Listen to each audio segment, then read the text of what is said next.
Hi po, gagawa tayo ng palabok. First time ko pong gumawa ng palabok, kaya kung ano ang nasa likod ng plastic na ginamit ko, ayun ang ating susundin. Ang gamit kong pansit ay Hubi Palabok Pansit. Hayan.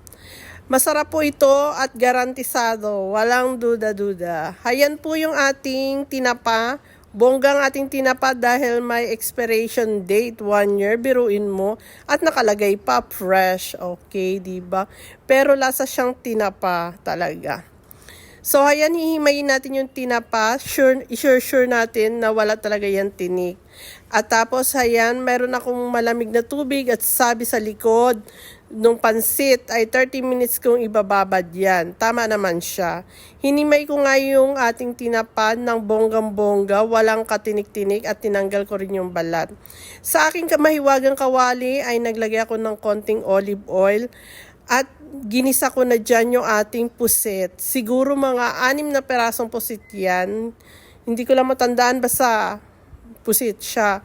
Tapos igigisa lang natin siya ng saglit kasi kapag medyo matagal ay liliit yan at kukunat.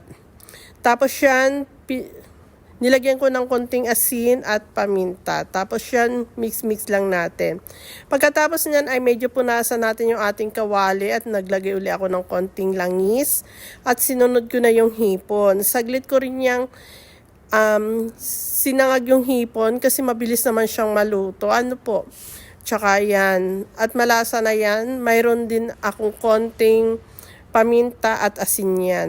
O ayan na yung ating binabad na 30 minutes na palabok. Ayan.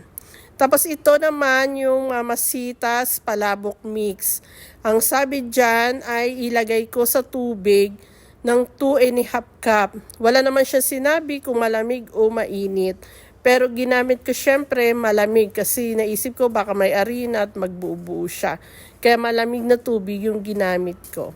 Inilagay ko lang yan sa ating, ayan, yung ating sukatan. Tapos, ibinuhos ko na nga dyan yung palabok mix.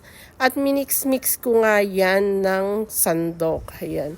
Mix lang natin hanggang sa ma-dissolve yung ating, yung ating mixture.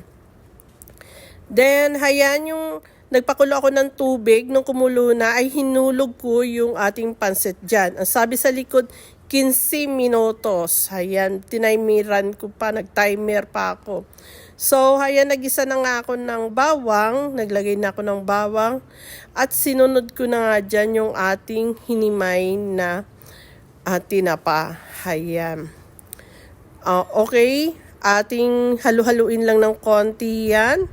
At ilagay na natin yung ating mixture ng mamasitas, palabok mix at pakuluan hanggang sa lumapot siya. Ayan, ang sabi sa likod, pag makikita mong malapot na yan kapag nagaganyan-ganyan na siya. O, tingnan mo, malapot na nga yan. At ibuhos na natin sa ating pansit na pinakuluan ng 15 minutes. Ang sarap. Tapos yung ating mga toppings, ilagay na natin.